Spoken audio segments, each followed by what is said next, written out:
Volta a falar sobre como será a semana em Brasília depois do feriado. A semana no Congresso retomada, principalmente amanhã, deve ser agitada, inclusive com a instalação de 5 comissões de medidas provisórias. Para falar mais sobre esse assunto que poderemos ter no Congresso Nacional, a gente conversa agora com o deputado Danilo Forte, do União Brasil do Ceará. Tudo bem, deputado? Como sempre, bem-vindo. Bom dia, um prazer. Obrigado. O deputado, para explicar para a nossa audiência qual é a diferença, essas comissões vão ser instaladas, em relação às medidas provisórias, só analisam as medidas provisórias, qual que é a função dessas comissões? Esse dilema foi vivido recentemente, inclusive da medida provisória da reestruturação do governo, em que ficou o processo de debate muito curto. Se dizia que, abrindo a discussão por uma comissão especial formada por Câmara e Senado, teríamos mais debate sobre as medidas provisórias. E, na prática, o que aconteceu foi o inverso. Tivemos apenas 3 reuniões da comissão especial, uma para instalação, outra para aprovação do plano de trabalho e a audiência pública mesmo de debate só tivemos uma. Então, isso fragiliza o debate.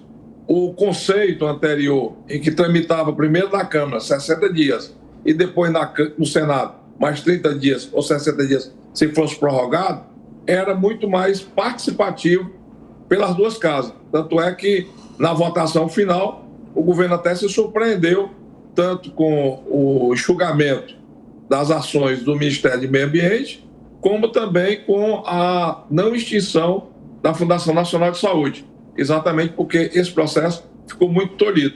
Agora são 5 novas medidas provisórias. E algumas medidas provisórias, inclusive, importantes.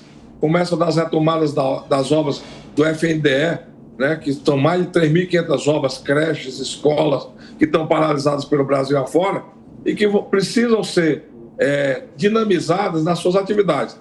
Espero eu que, em função do erro passado, a gente consiga agora criar um ambiente de maior debate, de maior participação, e que a gente possa sair dessas comissões especiais com um trâmite mais sério, porque aí você só tem o plenário da Câmara e o plenário do Senado.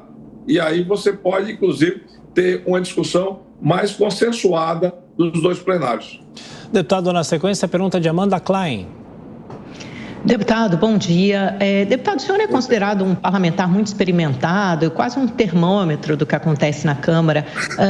A expectativa do União Brasil é que Celso Sabino seja convidado para o Ministério do Turismo e que Daniela Carneiro saia. A gente tem visto nos últimos dias algumas reportagens ligando o nome de Celso Sabino ao ex-presidente Jair Bolsonaro. Isso deve pesar contra a indicação dele e seria o suficiente para garantir o apoio de uma parte importante do União Brasil ao governo Lula, caso haja essa mudança de fato?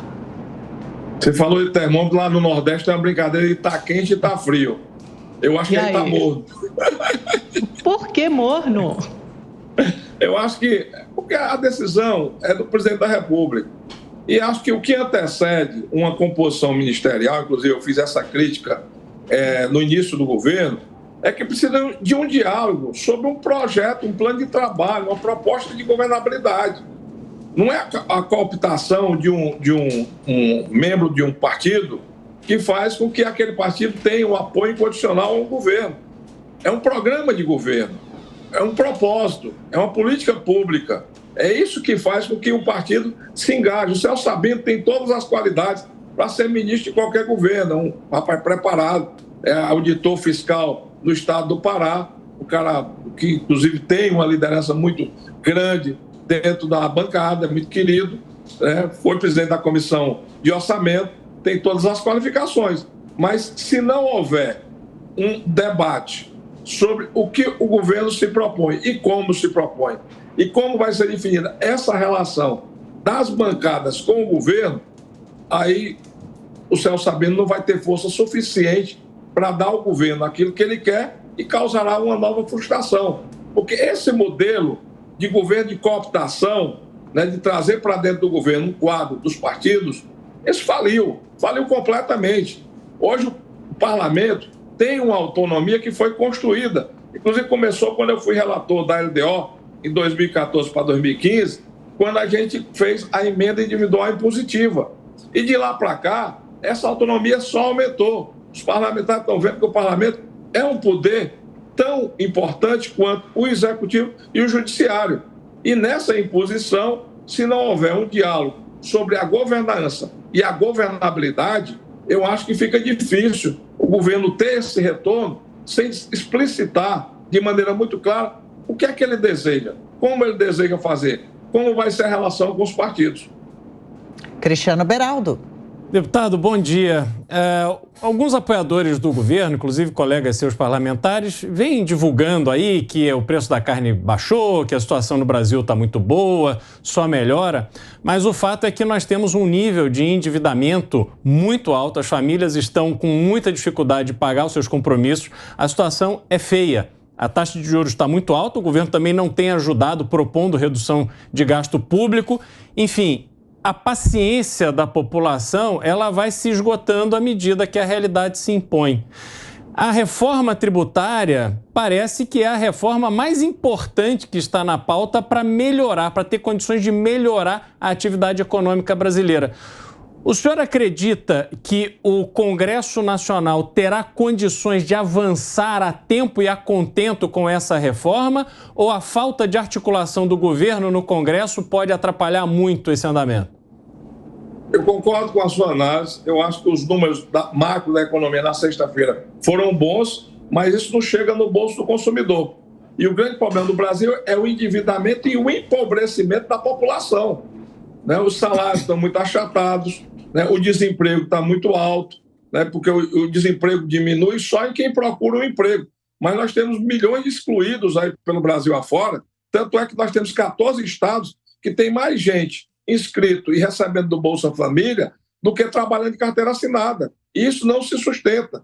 O Bolsa Família não acaba com a miséria, não acaba com a pobreza. Ele pode até diminuir a fome, mas ele não acaba com a mudança que o Brasil precisa fazer.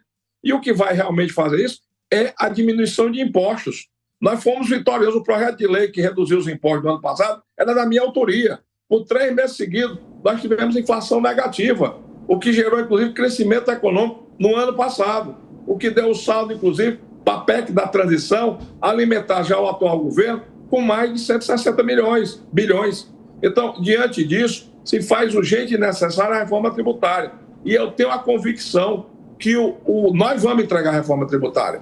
Nós temos um compromisso com a sociedade brasileira, o Congresso Nacional, com o governo ou sem governo, de entregar uma reforma tributária. Agora, uma reforma tributária que diminua os impostos, uma reforma tributária que simplifique todo esse emaranhado jurídico, tributário que nós temos no Brasil, que é impeditivo, inclusive, para os investimentos, que, inclusive, retrai a oferta de emprego, de oportunidade para as pessoas e que possa, inclusive, colocar a indústria e o comércio do Brasil numa competitividade internacional. É inadmissível que o Brasil participe do comércio mundial de minério de ferro com 18% e no comércio mundial de aço só tenha 2%.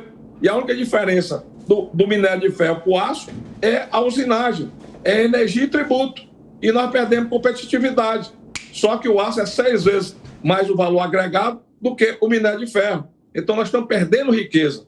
E perdendo riqueza por quê? Porque nós temos uma legislação tributária que ninguém entende, uma legislação tributária que é impeditiva do crescimento econômico e a prioridade número 1 desse Congresso é a reforma tributária. Nós temos um compromisso de, até o recesso, votar a reforma tributária na Câmara, o recesso de julho. E eu acredito que nós vamos entregar, porque vai ser um bem para o Brasil, quer queira o governo, quer não queira. Deputado Danilo Forte, da União Brasil do Ceará, obrigado mais uma vez. Boa semana, até a próxima.